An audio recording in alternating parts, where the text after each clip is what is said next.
자, 선생님과 함께 형보이는 광해군에 대해서 배워보도록 할 겁니다.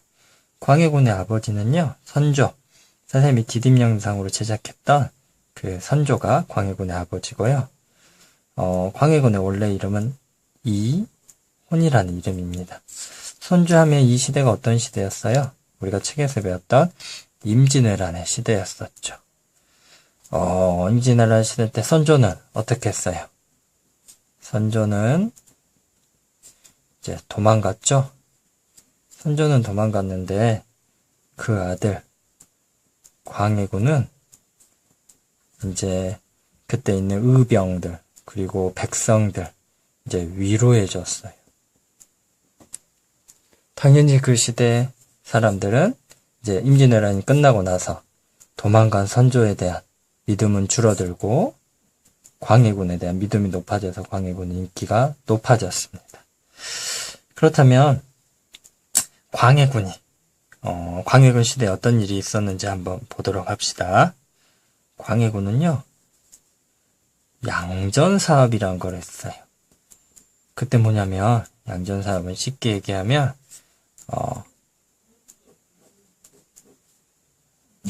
이게 뭐죠? 선생님이 그린 양전사업은 이거 책인데, 이게 무슨 책이냐면, 토지대장. 토지대장이 무슨 말이냐면, 이 토지는 누구 거고, 이 토지의 주인이 누구니까 이 사람은, 얼마만큼 세금을 내야 된다. 이제 이거는 세금과 관련됩니다. 우리가 이 임진왜란을 통해서 이 토지대장이 거의 불타버렸어요. 그러니까 소유가 누군지 그 사람이 얼마나 세금 내야 되는지 알 수가 없었죠. 그래서 이 양전사업이라고 토지대장을 새롭게 이제 다시 만들어냅니다. 세금을 바르게 걷기 위해서. 그 다음에 또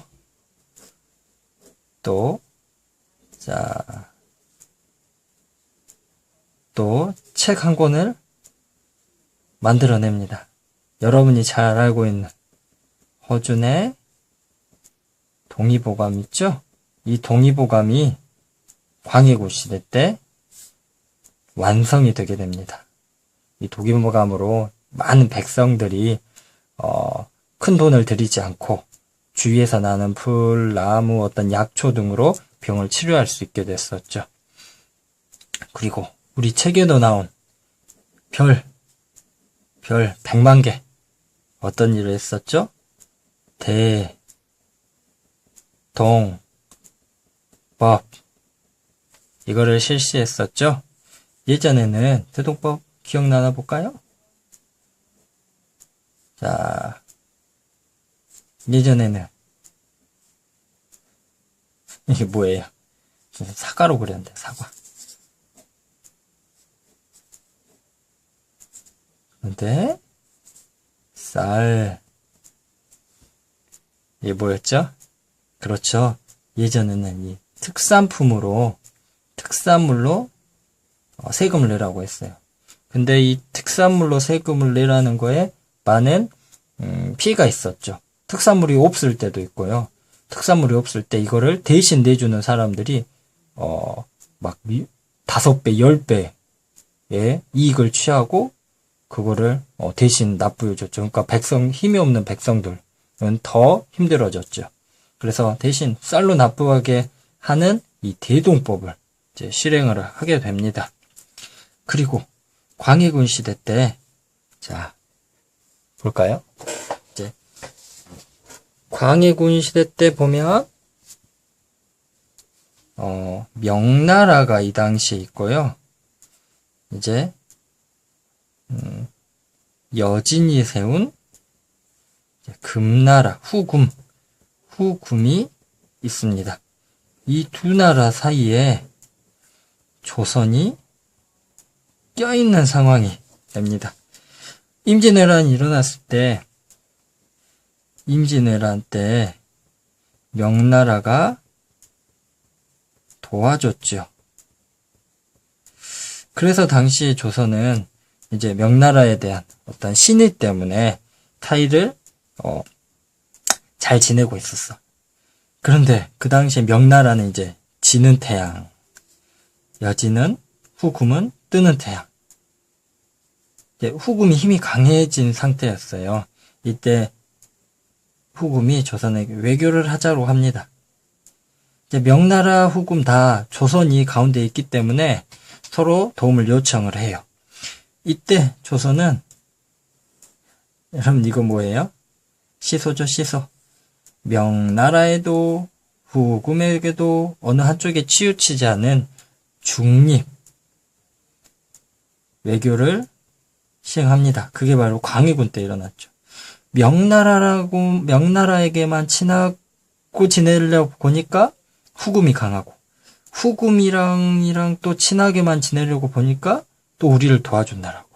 그래서 광해군은 다 중간, 명나라랑도 좀 친하고 후금이랑도 좀 친하고 이런 사이를 유지를 했었어요. 그런데 사실 그때 당시 많은 관리들은 정통 중국인 명나라랑 친해야지 왜 오랑캐인 후금이랑 친하냐. 그래서 많은 관리들이 이 광해군한테 상소도 올리고 반대도 많이 했어요. 우리가 군이라는 이름을 붙인 광해군은 무슨 왕? 세종대왕, 죽어서 정조, 용조, 선조 이런 왕의 호칭을 못 받았죠. 그 이유는 선생님이 예전에 얘기했었죠.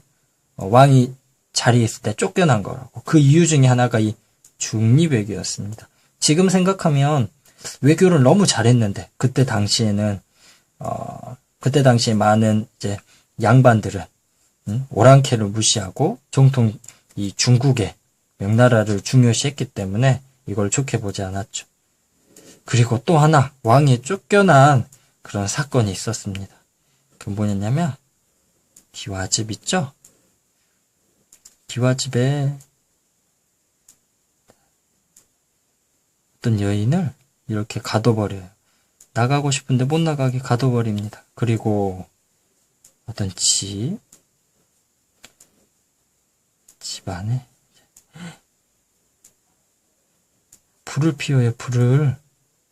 그런데 알고 보니까 여기도 사람이 이렇게 갇혀 있어요. 여기는 광해군의 어머니, 이제 친어머니는 아니고요. 다른 어머니죠. 어머니. 그 다음에 여기는 광해군의, 지금 얘기하면 이제 동생이죠, 동생. 동생인, 여기가 영창대군. 어머니는 궁에 가둬서 죽이고요. 동생인 영창대군은 강화도로 유배를 보냈다가, 거기서 이제 방을 두껍게 해서 결국 동생도 죽이게 됩니다. 광해군이 명나라와 친하지 않고 중립외교를 했던 거, 어머니를 죽이고 동생을 죽였던 일, 이 일로 인해서 광해군 시대에 인조 반정이 일어납니다. 인조 반정은 말 그대로 광해군 다음 왕이 인조거든요. 인조는 누구냐면 가족 관계가 복잡하죠. 광해군과 인조 사이는 쉽게 얘기하면 지금의 족보 관계로 얘기하면 광해군이 조카, 인조가 삼촌이에요.